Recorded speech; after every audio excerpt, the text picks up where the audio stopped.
Bismillahirrahmanirrahim. Assalamualaikum warahmatullahi wabarakatuh. Alhamdulillahirabbil alamin.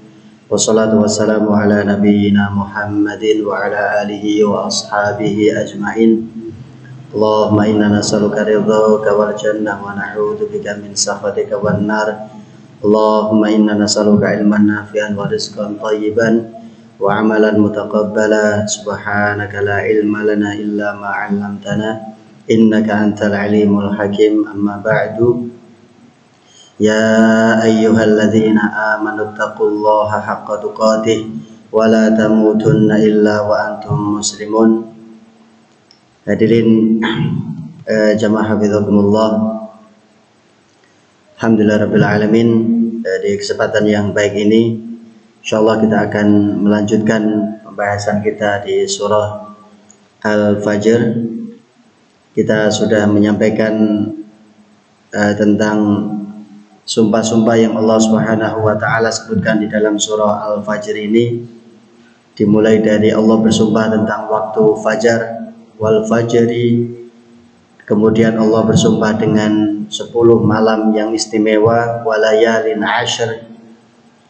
Kemudian wasyafi'i, dan Allah bersumpah dengan syafi', yaitu sesuatu yang berpasang-pasangan atau yang genap, wal watar, dan sesuatu yang ganjil, yang tunggal. Kemudian yang kelima Allah Ta'ala bersumpah wal laili idza yasar, demi malam apabila dia bergerak dengan kegelapannya. Hal fi dzalika qasamun lidzi hijr, apakah semua sumpah-sumpah itu membuat kalian wahai orang yang berakal muqni, yaitu menerima, yakin, tidak ada keraguan tentang apa yang akan Allah sampaikan. Di Allah Subhanahu wa taala sampai menanyakan apakah sumpah-sumpah yang Allah Ta'ala gunakan di dalam Al-Quran, terutama di surah Al-Fajr ini, membuat kalian wahai orang-orang yang berakal muqni', qanaah, menerima apa yang akan Allah sampaikan. Allah Subhanahu wa taala di dalam surah Al-Fajr ini seolah-olah tidak disebutkan jawaban dari sumpah tersebut. Kalau biasanya di dalam sumpah di ayat-ayat atau surah-surah yang sudah kita pelajari, Allah Subhanahu wa taala menyebutkan isi atau jawaban dari sumpah yang hendak Allah sampaikan. Di surah Ad-Duha misalkan wadduha wal laili idza saja, maka jawaban dari sumpahnya adalah ma wadda'aka rabbuka wa ma qala. Di surah Ad-Duha Allah bersumpah dengan waktu duha, dengan waktu malam. Kemudian Allah menyebutkan jawaban dari sumpah itu, yaitu ma wadda'aka rabbuka wa ma qala, Rabbmu tidak akan meninggalkanmu dan tidak membencimu. Di surah yang lain pun juga sama, surah Al-Lail, surah Asy-Syams, yang sumpahnya sangat-sangat banyak, ada jawaban dari sumpah tersebut atau isi dari sumpah tersebut. Tetapi di surah Al-Fajr ini jawaban dari sumpah tersebut tidak dimunculkan secara jelas, kan tidak ada, karena pembahasannya setelah Allah Ta'ala menyebutkan hal fi dzalika qasamul lidzi hijr, apakah pada sumpah-sumpah yang telah Allah sebutkan di awal, mulai waktu fajar, malam-malam yang 10, asy-syafi'i wal watar, kemudian malam yang membawa kegelapan, bergerak dengan kegelapan, apakah itu cukup untuk membuatmu yakin? Maka tiba-tiba Allah Ta'ala langsung menyebutkan kisah-kisah umat terdahulu. Alam taro kaifa fa'ala rabbuka bi'ad. Artinya jawaban dari sumpah itu tidak disebutkan secara jelas oleh Allah Subhanahu wa taala di dalam surah Al-Fajr ini. Yang perlu kita ketahui bahwa semua sumpah yang ada di Al-Quran pasti ada jawabannya, pasti ada isinya. Muqaddimah yang berupa sumpah itu pasti ada jawabannya. Apakah jawaban atau isi dari sumpah itu disebutkan secara jelas, secara zahir, tampak, atau Allah sembunyikan, seperti di dalam surah Al-Fajr ini dan juga di surah-surah yang lain. Nanti akan kita dapati di surah-surah yang lain juga sama, Allah Ta'ala bersumpah tetapi apa isi sumpahnya tidak disebutkan, atau apa jawaban dari sumpahnya tidak disebutkan. Kalau di dalam surah Al-Fajr ini kurang lebih jawaban dari sumpah yang hendak Allah sampaikan, Allah Subhanahu wa taala menyebutkan dari awal, kurang lebih kalimatnya adalah la yu'adzibannallahul kuffar. Dari jawaban dari sumpah di surah Al-Fajr ini, Allah bersumpah dengan 5 hal itu, maka jawaban atau isinya adalah la yu'adzibannallahul kuffar kama fa'ala bi'ad dzati iram dzatil imad. Jawaban dari sumpahnya adalah sungguh Allah akan mengazab orang-orang kafir sebagaimana Allah memperlakukan kaum Ad. Jadi itu kurang lebih jawaban yang ada di dalam sumpah yang disebutkan di dalam surah Al-Fajr, yang tidak disebutkan secara jelas, tetapi kita bisa memakluminya, memahaminya, bahwa Allah ingin menyebutkan, hati-hati wahai orang-orang kafir, kalian akan ditimpa seperti yang ditimpa oleh kaum Ad, kaum Tsamud, dan kaumnya Fir'aun dan kaumnya. Ini yang akan kita sampaikan tentang umat-umat terdahulu, kaum Ad, kaum Tsamud, dan kaum Fir'aun dan kaumnya. Alam taro kaifa fa'ala rabbuka bi'ad. Alam taro, apakah kamu tidak melihat wahai Muhammad? Apakah kamu tidak mengetahui wahai Muhammad bagaimana Rabbmu berbuat, bagaimana Rabbmu fa'ala melakukan sesuatu bi'ad terhadap kaum Ad. Di surah yang sebelumnya kita sudah lama membahasnya, yaitu tentang surah Al-Fil. Allah juga menggunakan kalimat yang sama. Alam taro kaifa fa'ala rabbuka bi ashabil fil. Apakah kamu tidak melihat wahai Muhammad apa yang terjadi, apa yang Allah kerjakan, apa yang Allah perlakukan terhadap ashabul fil. Kalimatnya menggunakan alam taro, apakah kamu tidak melihat atau tidak mengetahui? Ya jelas Nabi Muhammad tidak melihat, karena jarak antara Rasulullah Muhammad SAW dengan ashabul fil jaraknya jauh. Bahkan ashabul fil kejadiannya adalah kurang lebih 50 hari sebelum Rasulullah dilahirkan. Bagaimana Rasulullah bisa melihatnya? Tentu Rasulullah tidak melihatnya, tidak menyaksikannya. Apalagi terhadap kaum Ad ini yang jaraknya ribuan tahun yang lalu, yaitu di zamannya Nabiullah Hud alaihissalam. Nah, terus kenapa menggunakan kata alam taro? Apakah kamu tidak melihat? Apakah kamu tidak mengetahui? Nah, melihat di sini adalah bukan melihat dengan kacamata, dengan mata langsung, tetapi mengetahui. Bisa jadi dari kabar, bisa jadi dari berita, bisa jadi dari informasi. Artinya kita mengetahui sesuatu tidak mesti harus melihat langsung, tapi kita bisa mendapatkan informasi, berita tentang sesuatu kejadian dari sumber, dari asal berita tersebut yang asalnya adalah bisa dipercaya atau sumbernya bisa dipercaya. Seperti wahyu Al-Quran ini, Rasulullah tidak tahu sama sekali, tidak melihat, tidak menyaksikan apa yang terjadi dengan kaum Ad, tapi Rasulullah bisa menyebutkan apa saja yang dialami mereka, bagaimana Allah berbuat terhadap mereka. Rasulullah bisa menceritakannya. Dengan apa? Dengan perantara berita, informasi yang Allah Ta'ala sampaikan melalui perantara wahyu atau yang disebut dengan wahyu.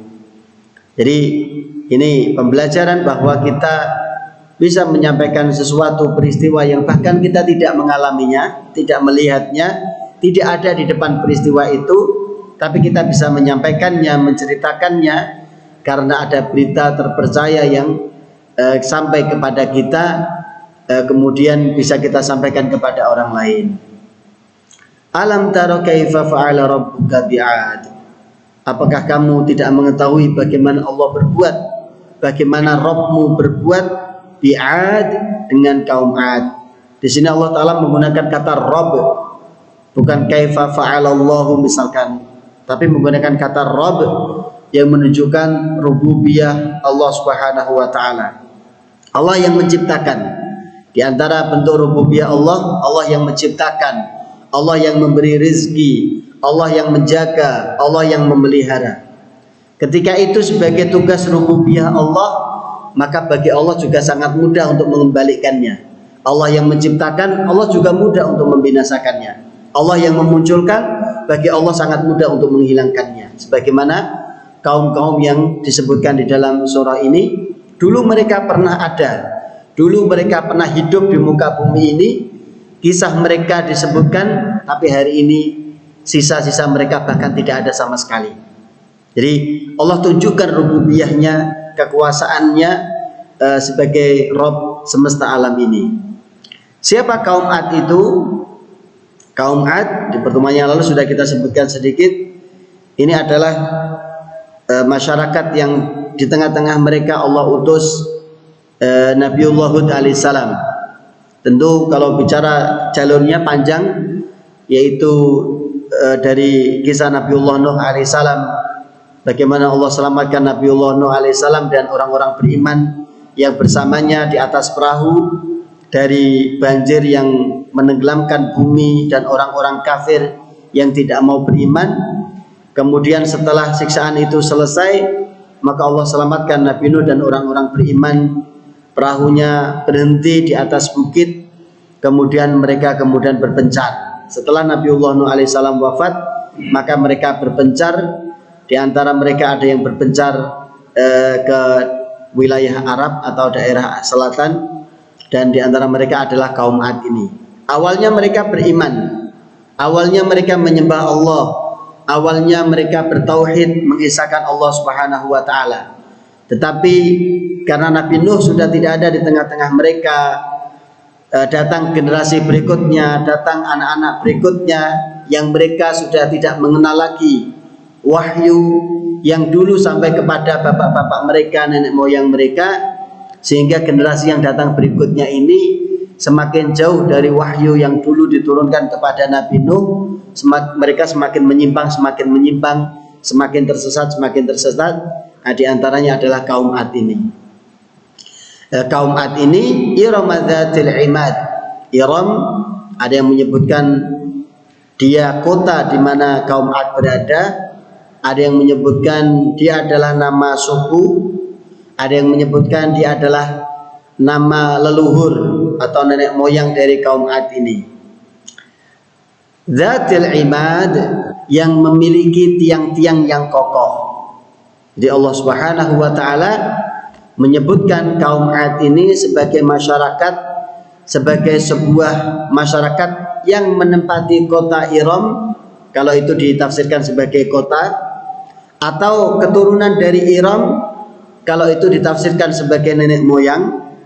Dzatil imad, yang memiliki imad. Imad itu dari kata amud yang artinya tiang.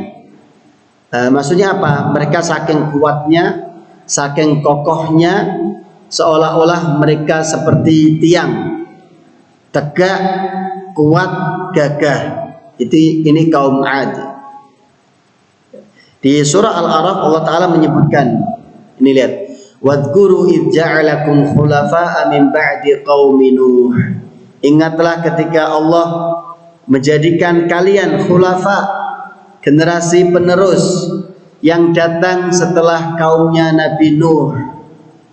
Kemudian Allah Ta'ala sebutkan kenikmatan yang Allah berikan.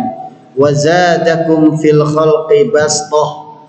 Allah tambahkan untuk kalian di dalam fisik kalian, penciptaan kalian, tubuh kalian ada bastah, yaitu bastah ini bisa diartikan kekuatan, kegagahan. Jadi fisiknya memang gagah, kuat sekali.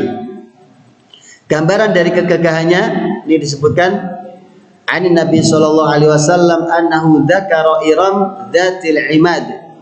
Ketika ada yang menceritakan tentang Iram, yaitu kaum Ad ini, maka Rasulullah mengatakan kana ar-rajulu minhum ya'ti ala sakhratin fayahmiluha 'alal hayyi fayuhlikuhum.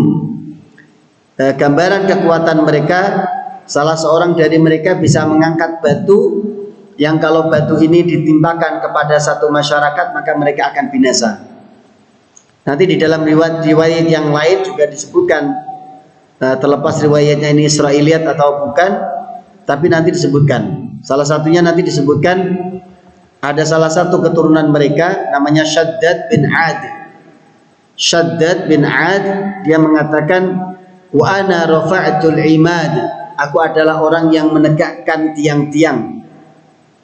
Menegakkannya di mana? Jadi mereka menegakkannya di gunung-gunung. Sebagaimana sudah kita sebutkan di pertemuan yang sebelumnya, mereka ini memahat gunung, menjadikannya rumah-rumah mereka, istana-istana mereka. Ini gambarnya kurang lebih seperti itu. Jadi gunung itu mereka pahat, mereka ukir, kemudian menjadi istana, menjadi tempat tinggal mereka. Nah, kaum Ad ini kekuatan yang mereka miliki, mereka suka membuat-buat bangunan, tetapi bangunannya disia-siakan. Mereka membangun ini, membangun itu, kemudian ditinggalkan. Di dalam surah yang lain, surah Asy-Syu'ara, jadi kisah-kisah di dalam Al-Quran ini yang perlu kita fahami, Allah Subhanahu wa Ta'ala menyebutkan kisah-kisah di Al-Quran. Biasanya satu kisah tidak disebutkan secara utuh sampai selesai, tidak. Kenapa begitu? Karena Al-Quran bukan kitab sejarah. Ini yang perlu kita pahami, bahwa Al-Quran bukan kitab sejarah, sehingga ketika Al-Quran menyebutkan satu kisah masyarakat tertentu, kaum tertentu, Al-Quran tidak menyebutkannya dari awal sampai akhir, dari permulaan sampai nanti mereka dibinasakan, tidak. Bahkan Al-Quran mengambil cuplikan dari kisah-kisah mereka, diletakkan di surah-surah yang berbeda. Kaum Ad misalnya, setidaknya kaum Ad ini disebutkan di dalam kurang lebih 18 surah di dalam Al-Quran. Jadi kisah tentang kaum Ad, Allah Ta'ala ambil sepotong-sepotong, diletakkan kurang lebih di 18 surah yang ada di dalam Al-Quran. Mengapa begitu? Pertama yang perlu kita pahami sekali lagi, Al-Quran bukan kitab sejarah, sehingga Al-Quran tidak perlu menceritakan setiap sejarah yang disampaikan, kisah yang disampaikan harus runut dari awal sampai akhir, dari episode pertama sampai episode terakhir, tidak harus. Ini menunjukkan Al-Quran bukan kitab sejarah. Maka kalau kita ingin mencari kisah tentang kaum Ad, kita tidak akan dapati di ayat-ayat Al-Quran kisahnya secara lengkap dari awal sampai akhir, tidak. Tapi yang banyak adalah tentang cuplikan-cuplikannya. Di surah ini Allah bicara tentang kelebihan mereka, di surah yang lain Allah bicara tentang apa yang sudah mereka perbuat. Misalkan tadi di surah Al-A'raf Allah bicara tentang kenikmatan yang Allah Ta'ala berikan kepada mereka. Di surah Asy-Syu'ara Allah menyebutkan apa yang mereka lakukan, perbuatan mereka apa. Nanti di surah yang lain, surah Fussilat misalkan, kemungkaran yang mereka lakukan sampai azab yang Allah timpakan kepada mereka. Jadi sepotong-sepotong atau sepenggal-sepenggal, sesuai dengan hikmah, sesuai dengan suasana surah yang di situ disebutkan kaum-kaum tersebut. Jadi kita tidak akan dapati satu kisah utuh, tidak akan dapat. Walaupun di Al-Quran ada surah Hud, surah tentang Nabiullah Hud, tapi di dalamnya juga disampaikan tentang kaumnya Nabi Hud ini sepotong-sepotong, tidak utuh. Jadi sesuai dengan kebutuhan. Nah, kaum Ad ini di dalam surah Asy-Syu'ara Allah Ta'ala menyebutkan atabnuna bikulli ri'in ayatan ta'batun. Apakah kalian membangun bangunan di tempat-tempat yang tinggi, kemudian bangunan itu kalian sia-siakan, kalian tidak manfaatkan. Wa tattakhiduna masani'a la'allakum takhludun. Kalian buat benteng-benteng yang besar, yang kokoh, tujuannya agar kalian bisa hidup kekal, hidup abadi. La'allakum takhludun. Wa idza batashtum jabbarin. Kalau kalian sudah menyiksa orang, kalian menyiksa dengan sangat-sangat kejam. Di ayat ini dulu kalau di pesantren suka dijadikan wirid untuk biar kebal. Jadi wa idza batashtum jabbarin itu sampai begitu. Jadi kalau di pesantren-pesantren ini dijadikan ijazah, baca ini sekian kali, kamu nanti akan kuat. Dibacok tidak tidak terluka. Jadi baca ayat ini, nanti kamu dibakar tidak basah, dicelup ke air tidak gosong nanti. Jadi begitu, diambil cuplikan ayat-ayatnya. Kalau memang ingin tidak terlihat, baca surah Yasin ayat sekian, kamu amalkan, nanti kamu tidak akan terlihat, kamu bisa kemana saja. Beli sesuatu tidak perlu bayar. Naik angkutan nanti kernetnya, kondektornya tidak akan nagih kamu, sampai begitu. Jadi yang diajarkan yang kurang baik, Masya Allah. Jadi padahal ini ayat tentang kisahnya kaum Ad yang mereka berlaku kejahatan, berlaku kezaliman. Wa idza batashtum jabbarin. Kalau kalian sudah memukul, ibaratnya menyakiti, maka kalian menyakiti dengan cara yang kejam. Di ayat 2 ayat sebelumnya tadi menggambarkan memang kaum Ad, tapi hari ini banyak masyarakat atau banyak negara yang melakukannya, mencontoh mereka. Jadi banyak kaum Ad tadi digambarkan mereka membangun bangunan-bangunan yang tinggi, tapi bangunannya tidak dimanfaatkan. Mereka membuat benteng-benteng agar mereka hidup kekal, seolah-olah benteng itu akan melindungi mereka, membuat mereka menjadi kekal. Maka kalau ini diikuti oleh masyarakat hari ini, negeri-negeri hari ini, mereka membuat sesuatu kemudian mereka sia-siakan, tidak dimanfaatkan, padahal ini bumi-buminya Allah, mereka rusak, mereka ganti dengan bangunan-bangunan tapi tidak dimanfaatkan. Mereka membuat apa? Bisa jadi bangunan, bisa jadi senjata, bisa jadi pertahanan agar mereka abadi, agar mereka kekal. Maka mereka tidak ubahnya seperti kaum Ad ini, membuat sesuatu merasa dirinya dengan ini kami akan menang, dengan ini tidak akan ada yang bisa mengalahkan kami. Maka perilaku mereka seperti perilaku kaum Ad ini. Bahkan Allah Ta'ala menyebutkan allati lam yukhlaq mithluha fil bilad.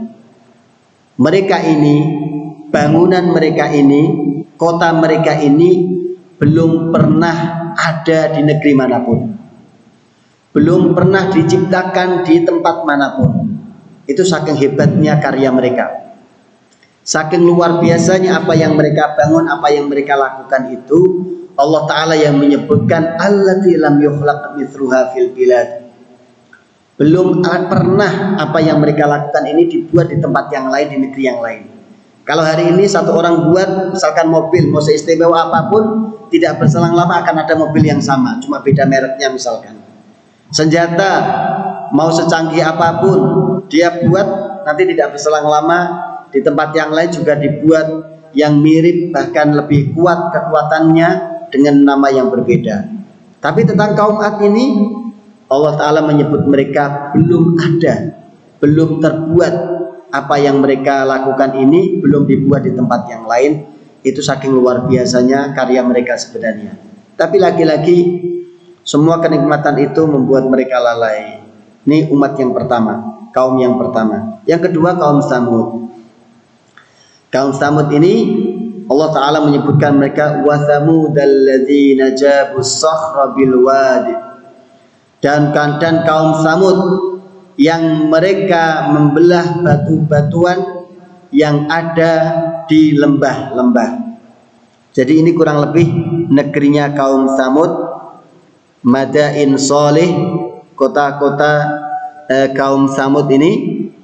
Jadi kalau orang di dalamnya, dia tidak merasa kalau dia berada di dalam lembah. Tapi kalau dipotret dari ketinggian, ini persis seperti yang Allah Ta'ala sampaikan bahwa mereka tinggalnya di lembah-lembah, di padang pasir. Batu-batu besar yang mereka dapatkan itu mereka pahat, mereka ukir. Di dalam surah Asy-Syu'ara Allah Ta'ala menyebutkan watanhituna minal jibali buyutan farihin. Kalian memahat batu-batu besar, gunung-gunung besar menjadi rumah-rumah yang mewah, rumah-rumah yang istimewa, rumah-rumah yang gagah. Ini kurang lebih gambarannya. Kalau yang ini menunjukkan bahwa persis mereka itu tinggalnya di lembah-lembah.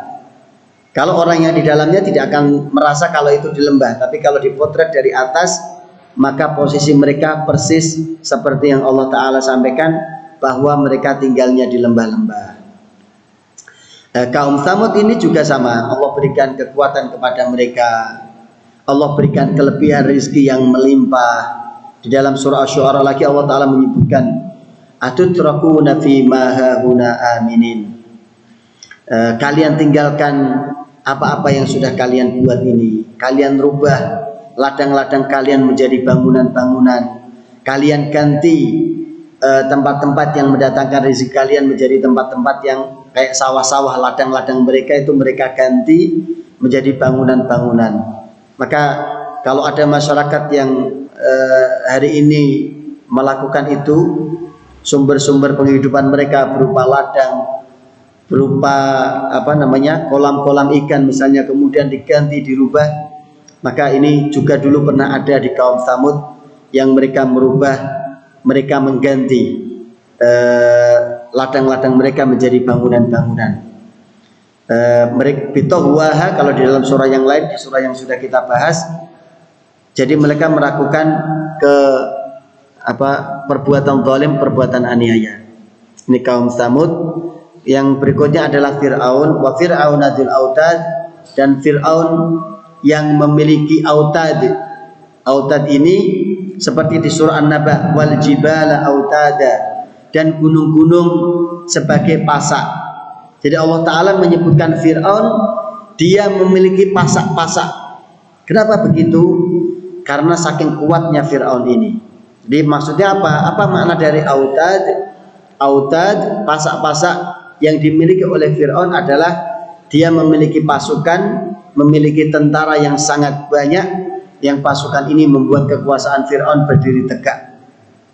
Jadi sampai-sampai Allah menggambarkan Fir'aun ini punya pasak. Pasak kan biasanya digunakan untuk mendirikan bangunan, mendirikan tenda, agar tenda itu tidak goyang atau tidak roboh. Maka Fir'aun ini dia memiliki pasak yang menancap kuat sehingga kekuasaannya berdiri kokoh. Tapi kan kita tahu apa yang dibuat oleh Fir'aun. Di dalam Asy-Syu'ara, di dalam surah Al-Qasas Allah Ta'ala menyebutkan, inna fir'auna 'ala fil ardi wa ja'ala ahlaha syi'a. Fir'aun ini dengan kekuasaannya dia berlaku otoriter, berlaku diktator di atas kekuasaan yang dia miliki. Dia aniaya sebagian dari masyarakatnya, dia pecah belah Bani Israel, kemudian dia bunuh anak laki-laki mereka, dia hinakan anak perempuan mereka. Jadi Fir'aun ini menggambarkan tentang orang yang berkuasa, yang sangat zalim, sangat diktator, sangat otoriter. Jadi kekuasaan yang dimilikinya itu digunakan bukan untuk memakmurkan rakyatnya, tetapi justru untuk memecah belah mereka, untuk menzalimi mereka, menyakiti mereka. Alladzina taghaw fil bilad, yang mereka semua itu baik kaum 'Ad, kaum Tsamud, kaumnya Fir'aun dan kaumnya ini melakukan taghaw, tughyan, bentuk kezaliman, kejahatan fil bilad, di negeri-negeri mereka. Sampai di sini Allah Ta'ala masih membiarkan mereka. Baru fa'aktsaru fihal fasad. Begitu mereka semakin banyak berbuat kezaliman di negeri mereka, berbuat kerusakan di negeri mereka, fasabba alaihim sautu adzab, baru Allah menyiramkan ke atas mereka, menuangkan ke atas mereka cemeti cambuk azab. Jadi yang perlu kita lihat di sini, lihat Allah Subhanahu wa taala melihat mereka berbuat kezaliman, Allah Taala masih membiarkan mereka. Allah Taala hanya memperingatkan mereka dengan Allah kirimkan para rasul, para utusan untuk mengingatkan mereka. Allah tidak menimpakan langsung azab itu. Allah tidak langsung menyiksa mereka, menghabisi mereka. Itu bagian dari sifat kasih sayang Allah, Maha Rahmannya Allah. Mereka berbuat zalim sejahat itu, Allah Ta'ala masih menahan, membiarkan mereka. Maka di dalam hadis kan begitu. Sesungguhnya Allah itu yumhil wala yuhmil. Allah itu akan memberikan tempo, tidak langsung serta-merta menghabisi orang yang zalim, dan Allah tidak pernah lalai. Jadi kalau ada orang berbuat kezaliman, sengaja Allah biarkan dulu, Allah kirim peringatan, Allah berikan peringatan. Kalau peringatan di umat terdahulu dikirim Rasul kepada mereka, dikirim Nabi kepada mereka. Kalau peringatan bagi kita, maka Allah kirimkan peringatan itu bisa jadi dengan musibah, dengan cobaan, dengan bencana, dengan berbagai variasinya. Musibah itu berupa kehilangan, berupa ada yang berkurang dari harta kita, ada yang hilang dari jumlah keluarga kita, misalkan sebagaimana disebutkan di dalam surah Al-Baqarah, walanabluwannakum bisyai'in minal khaufi wal ju'i wa naqsin minal amwali wal anfusi wa thamarat. Itu bentuk ujian semuanya. Allah hadirkan rasa takut, cemas. Allah datangkan musibah yang merenggut nyawa, menghabiskan harta, itu semuanya menjadi peringatan. Jadi kalau sekarang jangan berharap Allah mengirimkan Rasul kemudian memberikan peringatan kepada orang yang berbuat maksiat, karena Rasul sudah tidak ada. Maka peringatan itu tetap Allah hadirkan. Sekali lagi, ini bagian dari kasih sayang Allah. Allah tetap menghadirkan peringatan untuk orang-orang yang bermaksiat dengan cara Allah hadirkan musibah atau cobaan agar mereka ingat kepada Allah lagi. Tetapi kalau sudah diberikan peringatan kok masih begitu, fa'aktsaru fihal fasad, mereka masih melanjutkan berbuat kerusakan di bumi Allah, fasabba alaihi, baru saat itu Allah akan menimpakan kepada mereka azabnya. Dan Masya Allah, di sini Pak, azab yang dialami oleh kaum Ad kan kita sudah sampaikan. Allah kirimkan kepada mereka angin yang membuat mereka porak-poranda seluruh kotanya. Allah kirimkan kepada mereka suara yang kepada kaum Tsamud, suara yang keras sampai membuat jantung mereka copot, sampai semuanya mati bergelimpangan. Allah kirimkan kepada Fir'aun dan para tentaranya, membuat mereka tenggelam di lautan, semuanya mati. Semua adab yang luar biasa itu Allah menyebutnya itu bagian cuma cambuk dari Allah. Jadi semua adab yang Allah timpakan kepada umat-umat terdahulu sampai mereka binasa, sampai sisa-sisa mereka tidak pernah ada lagi kecuali kota-kota yang pernah mereka tinggali, ternyata semua adab itu Allah menyebutnya itu cuma cambuk kecil, itu cuma cambukan dari Allah. Kalau cambuknya Allah seperti itu, terus adab Allah yang sebenarnya seperti apa? Nah, ini perlu menjadi renungan kita. Kalau yang dialami oleh umat-umat terdahulu yang Allah musnahkan, Allah binasakan, Allah azab dengan mereka dibinasakan itu, Allah menyebutnya saut. Itu cuma cambuk, berupa cambukan saja. Lalu azab Allah seperti apa? Siksaan Allah yang sebenarnya seperti apa? Maka kita bermohon kepada Allah Ta'ala, semoga Allah menjaga kita semuanya dari murka Allah, dari azab Allah Subhanahu wa Ta'ala. Jangan sampai kita ditimpa seperti umat-umat terdahulu, karena besarnya, dahsyatnya siksaan yang mereka alami. Bagi Allah itu baru cambuk saja. Ibarat orang yang nakal itu baru dipukul sekali, tapi naudzubillah, pukulannya seperti itu. Cambukan sekali seperti itu membuat mereka binasa, tidak pernah ada lagi mereka di muka bumi ini. Lalu seperti apa azab Allah? Semoga Allah menjaga kita semuanya. Kita cukupkan pertemuan kita kali ini dengan menyampaikan kisah-kisah umat terdahulu sebagai pembelajaran untuk kita.